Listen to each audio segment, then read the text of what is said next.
I was sold when I was 14 years old, 3 years of slavery, 15 to 20 men every single day. I escaped, and now I rescue girls just like me. Last year alone, we freed 47 Nigerian girls from a brothel right here in Texas. The youngest was 13. My name is Blessing. I'm 29 years old, and I've been in America for 8 years. I came here from Edo State in Nigeria, but not the way most immigrants come. I didn't arrive with dreams in a suitcase. I arrived broken, terrified, and barely alive. I'm sharing my story today because someone watching this might recognize the signs. Someone might save a girl before she goes through what I went through. Please, stay with me until the end. This is not an easy story to tell, but it's a necessary one. Let me take you back to my village in Edo State. We were poor, but we had love. My father died when I was 9, leaving my mother with 5 children and nothing but a small plot of land that barely grew enough cassava to feed us. My mother sold akara by the roadside. She would wake up at 4 in the morning, grinding beans by hand, frying them in palm oil over firewood. By evening, her hands were cracked and burned. I watched her grow old before she should have. I was the second child, the first daughter, and in our culture, that meant I carried weight. My older brother was supposed to be the hope of the family, but he had no work, no prospects. So the pressure shifted to me. I was a good student, always at the top of my class, but we couldn't afford secondary school fees.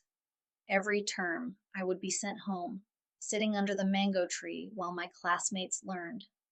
I dreamed of becoming a nurse. I used to bandage my younger siblings' wounds with leaves, pretending I was in a hospital. I wanted to heal people, to wear a white uniform, to make my mother proud. That dream made me vulnerable. When the woman came to our village, she seemed like an angel. She called herself Auntie Grace. She wore gold earrings and had soft hands, not the hands of someone who knew hard work. She said she had connections in Europe, that she could get me a job as a housegirl in Italy. Good money, she said, enough to send home every month. My mother would never have to sell akara again. I remember the day we decided. My mother wept, but they were tears of joy. She held my face in her rough palms and said in Edo, quote, 0. She gave me her only gold necklace, quote, and the one my father had given her on their wedding day. She said it would protect me. I packed a small bag with 2 dresses, my Bible, and a photograph of my family. Auntie Grace said I wouldn't need much because everything would be provided. She said I would fly to Libya first, then to Italy. I'd never been on a plane. I had never left my state. When we drove away from my village, I turned around and watched my mother getting smaller and smaller until she disappeared. I never saw her again. What I didn't know then was that Auntie Grace had been paid 1,500 euros for me. I was not going to be a housegirl. I was merchandise. The journey broke me before I even arrived. In Libya, they kept us in a warehouse with maybe 60 other girls. We slept on concrete floors. Men would come and inspect us like cattle, checking our teeth, squeezing our arms, making us turn around. Some girls were taken and never came back. I was there for 3 weeks, and I saw things that still wake me up screaming. When they finally put me on a boat to Italy, I thought the worst was over. I was wrong. The worst hadn't even started yet. They took me to a flat in a city I later learned was Turin. That's when Auntie Grace told me the truth. There was no housegirl job. I owed them 35,000 euros for my travel, my food, my lodging, and there was only one way to pay it off. When I refused, they beat me. They burned me with cigarettes. They showed me what they did to girls who tried to run. I won't describe it, but I will tell you that after 3 days without food or water, after watching what they did to another girl from my village, I stopped fighting. I became what they wanted me to become. For 3 years, I lived in hell. 15 to 20 men every day, sometimes more on weekends. They controlled everything. When I ate, when I slept, when I could use the bathroom. They used juju rituals to keep us obedient, making us swear oaths with our blood, our hair, our underwear. They told us if we ran or spoke to police, our families would die, we would go mad, our wombs would rot. You might think that's superstition, but when you're 17 and alone, and everyone around you believes it, that fear becomes real chains. I watched girls lose their minds. I watched girls die from infections because they wouldn't let us see doctors. I watched girls get pregnant and be forced to abort over and over until their bodies couldn't take it anymore. I thought about killing myself every single day. The only thing that stopped me was thinking about my mother. She believed I was working in a nice Italian house, saving money. Every few months, they made me call her and lie. Mama, I'm fine. I'm sending money soon. Meanwhile, they sent her small amounts to keep up the story, deducting it from my so-called debt. My debt never got smaller. It only grew. They charged us for everything: rent, food, condoms, clothes, makeup. We were hamsters on a wheel, running forever, going nowhere. My escape happened because of a man I will never forget. He came to me one night like any other client, but something was different. He asked me my name, my real name. When I told him, he asked where I was from. We talked for an hour. He didn't touch me. Before he left, he whispered, I didn't believe him. I thought it was a trap, a test from my madam. But 3 days later, at 2 in the morning, the door exploded open. I heard screaming, chaos. I saw uniforms, and I remembered his words. I ran toward the police, not away. I was crying so hard I couldn't speak.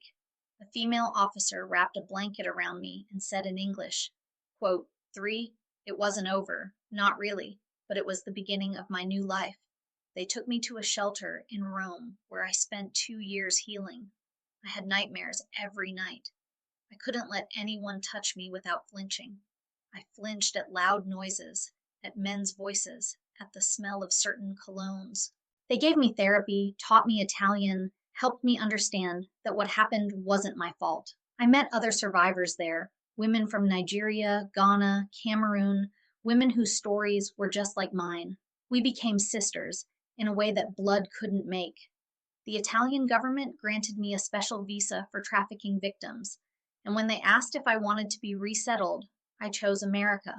I chose Houston because there was a Nigerian community there, because I needed to hear Edo language again, because I needed to smell a goosey soup cooking somewhere nearby. I landed in Houston in 2016 with nothing but a small suitcase and papers that said I was a trafficking survivor. I was 21 years old and felt like I was 100. Houston was hard at first in ways I didn't expect.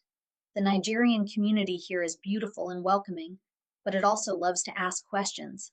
Where is your family? Why did you come alone? Why are you not married? I learned to lie, to say I was a student, to create a fake history because the truth was too heavy. When you tell people you were trafficked, they look at you differently. Some people feel pity, which I hate. Some people feel curiosity, which is worse. And some people feel suspicion, like maybe you chose it, maybe you're lying, maybe you're dirty. I learned who I could trust slowly, carefully. My first job was washing dishes at a Nigerian restaurant on Bissonnette. 12 hours a day, minimum wage. My hands cracked from the hot water, but I was free. Nobody was taking my money. Nobody was counting my clients. I could walk out the door anytime I wanted. That freedom felt like oxygen after drowning. One day, about 6 months after I arrived, an FBI agent came to the restaurant. She was a black woman, American, with natural hair and kind eyes. She asked if she could talk to me privately. I was terrified. I thought they had found something wrong with my papers, that they would send me back. Instead, she said, quote 4, she explained that there was a growing problem with Nigerian trafficking networks in Houston. Girls were being brought over just like I was, held in houses throughout the city, forced to do what I had been forced to do.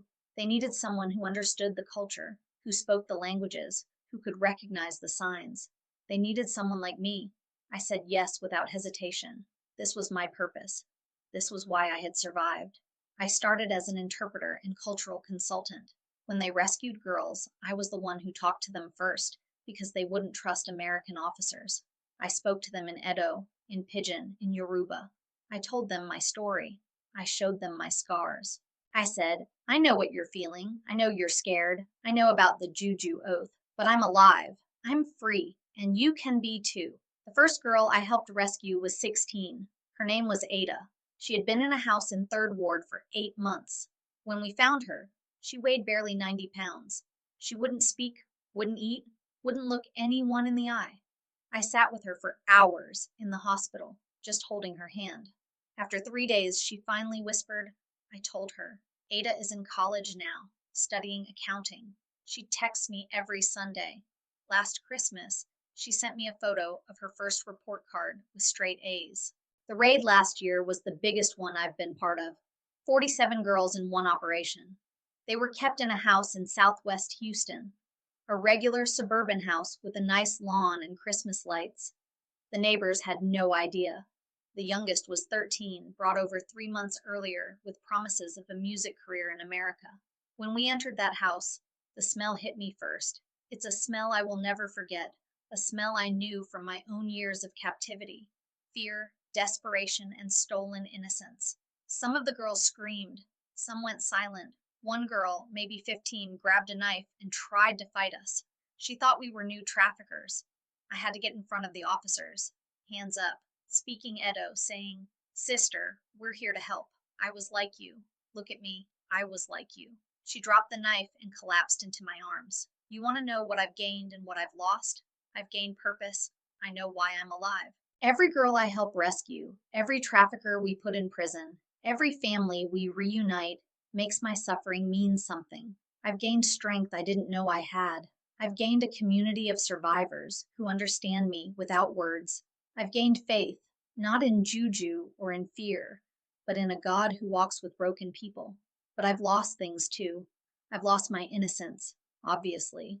I've lost my ability to trust easily. I've lost years of my life that I can never get back. I've lost my family in some ways because I can never fully tell my mother what happened. She knows some of it now, but not all. I send her money every month, more than she ever dreamed of. She tells everyone her daughter is successful in America. She doesn't know that her successful daughter still wakes up screaming some nights, still can't watch certain movies, still flinches when a man raises his voice. I've also lost the simple dream of a normal life. I'm 29 and unmarried. In Nigerian culture, that's practically a scandal. My aunties ask my mother constantly, when will blessing bring a husband? But how do I explain that intimacy is complicated for me? How do I explain that I've seen the worst of what men can do, that trust takes me years to build? I've dated a few times, good men, patient men, but when they touch me, sometimes I'm not in Houston anymore. I'm back in Turin. I'm 14 again. It's not their fault. It's not my fault either. It's just the truth of what trauma does to a body, to a soul. Maybe one day I'll find someone who can wait for me to heal completely. Or maybe I'll find purpose enough in the girls I save, in the family of survivors I've built. Either way, I am whole, broken, and whole at the same time. I want you to understand something. Human trafficking is not history. It's not something that happened on slave ships hundreds of years ago. It's happening right now, today, in Houston, in Atlanta, in New York, in London, and Rome. Girls from Edo State, from across Africa, are being sold as I speak these words. The networks are sophisticated. They use social media now, Instagram, Facebook, WhatsApp, to recruit. They promise modeling jobs, music careers, university scholarships. They target poor families, desperate families, families just like mine. If you see something, say something. If you know a girl who suddenly disappears, who suddenly has money with no clear source, who looks afraid when certain people call, please reach out. Call the National Human Trafficking Hotline. Tell someone. You might save a life. My story is not about what happened to me. My story is about what I'm doing now. I was sold at 14. I was enslaved for 3 years. I escaped. I survived. And now I fight. Every single day, I fight for girls who can't fight for themselves. That is my purpose. That is my healing. If you're watching this and you're a survivor, please know that you are not alone. Your past does not define you. What was done to you was not your fault, and you can turn your pain into power. If you're watching this and you've never experienced trafficking, thank God, but don't look away. We need you to see us. to believe us, to stand with us. Subscribe to this channel. Share this video. Let these stories reach the people who need to hear them. And if you're watching this and you're a young girl in Nigeria, in Ghana, anywhere in Africa, and someone is promising you a perfect life in Europe or America, please be careful. Please ask questions. If it sounds too good to be true, it probably is. Your life is worth more than any promise. Stay with your family. Stay safe. I wish someone had told me that when I was 14. My name is Blessing, and I am no longer a victim. I am a survivor. I am a warrior. And until my last breath, I will keep fighting for my sisters who are still in chains. Thank you for listening to my story. God bless you all.